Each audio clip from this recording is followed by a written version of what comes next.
함께 교독하신 말씀으로 드림의 원리라는 제목으로 하나님 말씀을 나누겠습니다.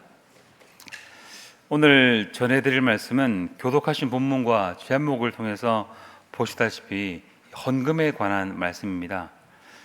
이 설교자가 말씀을 전할 때 이 어려운 주제라는 것이 있습니다. 물론 설교자한테 쉬운 주제는 없죠. 항상 잘 준비하고 잘 전해야 한다는 그런 부담감이 늘 있습니다. 그렇지만 그 중에서도 유난히 어려운 주제가 두 가지 있는데 그 중에 첫 번째가 전도라는 주제입니다. 지난주에 말씀을 나누었었죠. 우리가 이제 수요 시간에 말씀을 전할 때에 여기 보시면 이 책자가 있는데요. 24주 목자 양육 책자의 주제를 따라서 이렇게 제가 말씀을 저와 김재영 목사가 같이 전하고 있습니다. 그런데 마침 지난주에 보니까 전도라는 주제로 말씀을 전할 차례가 되었기에 제가 아니고 김재영 목사라서 다행이다 그 생각을 했는데 이번 주에 전할 주제를 보니까 헌금이더라고요. 주제가. 그래서 말씀을 전할 때 유난히 어려운 주제 중에 두 가지 중에 하나가 첫 번째가 전도라면 나머지 하나는 헌금이라는 주제입니다. 그래서 좀 두렵고 떨림이 있지만 그래도 한편으로는 제가 하는 얘기가 아니라 하나님의 말씀을 의지하여서 전하는 것이라 믿고 차분하게 말씀을 한번 전해보려고 합니다. 이 시간 오늘 함께 읽으신 본문의 말씀을 따라서 헌금을 드리는 세 가지 원리에 대해서 함께 살펴보고 도전받기를 소망합니다. 첫 번째 원리는 은사의 원리입니다. 첫 번째 원리는 은사의 원리인데 우리 14절 15절 말씀 우리 함께 합독하여 읽어보겠습니다. 또 그들이 너희를 위하여 간구하며 하나님이 너희에게 주신 지극한 은혜로 말미암아 너희를 사모하느니라. 말할 수 없는 그의 은사로 말미암아 하나님께 감사하노라. 아멘. 이 은사의 원리는 다른 말로 하면 은혜의 원리다 이렇게 말할 수도 있는 원리입니다. 5절 말씀을 보시면 처음 읽으신 5절 말씀을 보시면 연보라는 표현이 등장을 하는데 제가 한참 어릴 적에 헌금이라는 말보다는 연보라는 말을 많이 사용했던 것이 기억이 납니다. 이 국어사전에서는 연보를 말하기를 자기의 재물을 내어서 다른 사람을 도와주는 것이라고 표현했습니다. 성경 원어에서는 진솔한 마음이나 단순성을 뜻하기도 하고 축복이나 선물을 뜻하기도 합니다. 말하자면 고린도 교회가 진솔한 마음, 단순한 마음, 단순하게 드리겠다는 마음, 축복이나 선물 같은 마음으로 오랜 시간 연보를 준비했던 그런 교회였습니다. 연보가 누군가에게 나눠주는 것이라면 받는 사람이 있어야 되는데 받는 교회는 다름이 아니라 예루살렘 교회였습니다. 이쯤에 예루살렘에 큰 기근이 들어서 그곳에 사는 교인들이 큰 어려움에 부딪혀 있을 때였습니다. 유대교가 가득하던 사회적 배경에서 그리스도인들의 사회적 활동이 대단히 제한적일 수밖에 없었는데 그러한 때에 기근마저 들었다면 예루살렘 교회 성도들의 형편은 정말 말이 아니었겠죠. 그래서 여러 지역에 흩어져 있던 교회들이 헌금을 하게 되었고 고린도 교회도 이것을 위해서 오랜 시간 준비를 해서 나누었던 그런 교회였던 것입니다. 생각해보면 참 귀하고 복된 교회, 고맙고 감사한 교회가 아닐 수 없는 것이죠. 우리가 읽지 않았지만 1절 말씀을 보시면 성도를 섬기는 일이라고 표현하는 것이 있는데 지금 이것처럼 형제의 아픔에 동참하여서 그 아픔을 나눌 뿐만 아니라 그에 필요한 물질과 사랑을 공급하는 일이야말로 성도를 섬기는 일이 분명하죠. 고린도 교회는 기꺼이 그것을 할 수 있는 마음을 가졌던 교회였습니다. 마음만 있는 것이 아니라 실행할 수 있는 그런 행동도 가졌던 교회였습니다. 생각해 보면 돈이 있다고 헌금 잘하는 것 아니고 돈이 없다고 헌금을 전혀 못하는 것도 아니죠. 성도의 형편을 안타까이 여기는 마음, 성도의 아픔에 기꺼이 참여할 수 있는 마음을 부어주실 때에 이러한 헌금을 연보를 드릴 수 있게 되는 것입니다. 그래서 이것을 은혜의 원리, 은사의 원리라고 하는 것은 고린도 교회가 이런 마음을 하나님께서 부어주셔서 기쁨으로 나누고자 하는 마음이 있는 교회였다는 것입니다. 여러분, 우리 8절 말씀 다시 한번 더 읽어볼까요? 8절 말씀 합독해서 읽어봅니다. 하나님이 능히 모든 은혜를 너희에게 넘치게 하시나니 이는 너희로 모든 일에 항상 모든 것이 넉넉하여 모든 착한 일을 넘치게 하게 하려 하심이라. 아멘. 요즘 살기가 많이 나아졌다고는 하지만, 많이 넉넉해졌다고는 하지만 여전히 힘든 교회와 성도들은 여전히 존재하게 마련입니다. 하나님께서 우리에게 이런 드릴 수 있는 마음, 은사로 섬길 수 있는 마음, 부어주신 은혜가 우리에게 있어서 나누고 섬기는 은사로 풍성하게 자라나기까지 넘치게 하시기를 주님의 이름으로 축원드립니다. 두 번째 드림의 법칙은 균등성의 원리입니다. 균등성의 원리. 자, 고린도후서 8장 13절 14절 두 절 말씀을 함께 읽어보겠습니다. 이는 다른 사람들은 평안하게 하고 너희는 곤고하게 하려는 것이 아니요 균등하게 하려 함이니 이제 너희의 넉넉한 것 후에 그들의 넉넉한 것으로 너희의 부족한 것을 보충하여 균등하게 하려 함이라. 아멘. 이것은 다른 말로 하면 균등의 원리라고 할 수 있지만 필요의 원리라고도 말할 수가 있겠습니다. 재물을 우리가 가져야 한다면, 재물을 우리가 가져야 하는 목적이 있다면 필요에 의한 것이라야 되겠죠. 이스라엘 백성이 광야길을 걸어갈 때에 하나님께서 만나를 내려주시면서 말씀하시기를 필요한 만큼 거두라, 이렇게 말씀하셨습니다.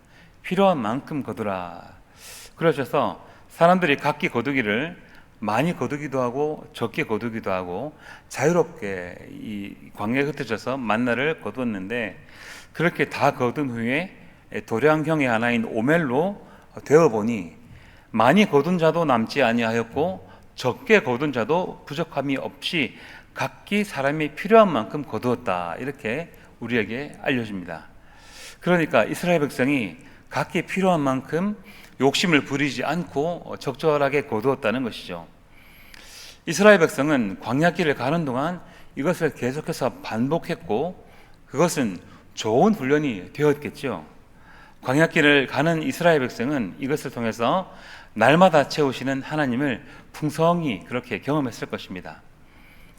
여러분, 이것은 이제 오늘날 우리에게도 경험되고 훈련되어야 할 한 문제라고 그렇게 볼 수 있습니다. 연보란 헌금이란 결국 내일도 하나님께서 채워주실 것을 믿고 오늘 현재 믿음으로 나누는 그런 성격의 것이기 때문입니다. 물은 많은 곳에서 적은 곳으로 흘러가게 되어 있죠. 재물도 넉넉한 곳에서 부족한 곳으로 흘러가는 것이 아름다운 법입니다.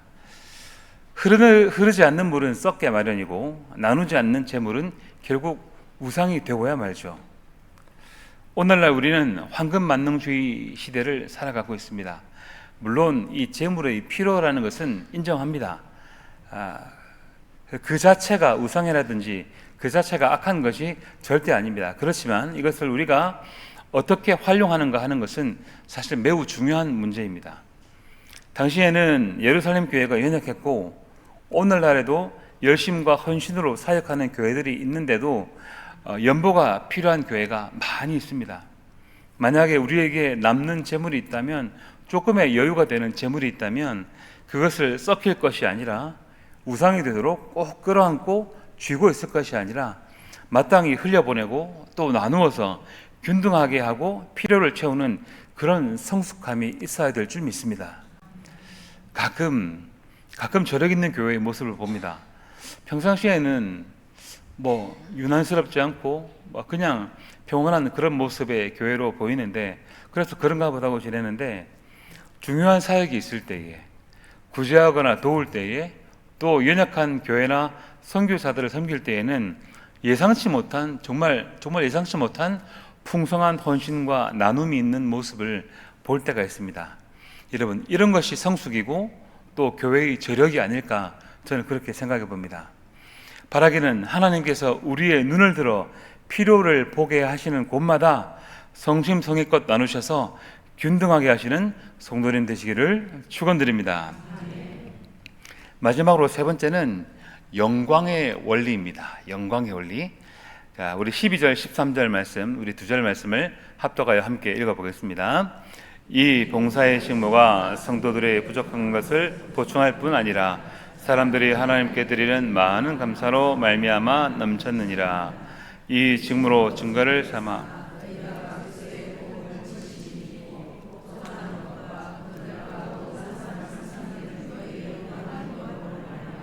하나님께 영광을 돌리고. 아멘. 고린도 교회의 모습을 보면 이러한 연보를 드림에 있어서 째째하거나 인색하거나 하지 않았던 그런 교회였습니다. 사람들이 하나님께 드리는 많은 감사로 말미암아 넘쳤느니라, 이렇게 말합니다. 사람에게 꼭 필요한 게 세 가지가 있죠. 세 가지가 있는데 국민학교에서는 제가 의식주라고 그렇게 배웠습니다. 그런데 사실 이 의식주 위에 더 큰 한 가지가 있습니다. 바로 경제적인 문제이죠. 요즘 세상에는 어딜 가든지 돈이 있어야 보여야 사람 대접을 좀 받는 경우가 많은 것 같습니다. 하다못해 어딜 가더라도 옷을 잘 입고 가면 사람들이 더 친절하고 싹싹하게 대해주고 좀 그런 게 있더라고요. 제가 해외 선교를 나가면 자꾸 사람들이 저한테 중국말로 인사를 건넵니다. 저뿐만 아니라 한국 사람들은 그런 일을 많이 당합니다. 그래서 근데 자꾸 저한테 그렇게 인사를 하길래 왜 자꾸 그렇게 인사를 하냐고 물어봤더니 제가 중국 부자처럼 보인답니다. 그래서 저는 한국 목사인데 중국 부자라고 하니까 썩 기분이 좋지가 않더라고요. 그런데 동행한 일부 집사님들은 목사님 부자로 보니까 얼마나 좋아요 하면서 저를 자꾸 놀리곤 그렇게 하셨습니다. 그런데 사실 이 재물이라는 것이 다시 말씀드리지만 요망하고 요사스러운 데가 좀 있죠. 간단히 말씀을 드리자면 말씀드릴 것이 정말 많지만 재물이 사람을 지배하는 시대가 지금의 시대입니다. 그런데 이러한 재물의 문제를 놓고 하나님 앞에 이것을 드린다, 내가 취하려고 하지 않고 하나님께 드린다, 이것은 정말로 멋진 일이죠.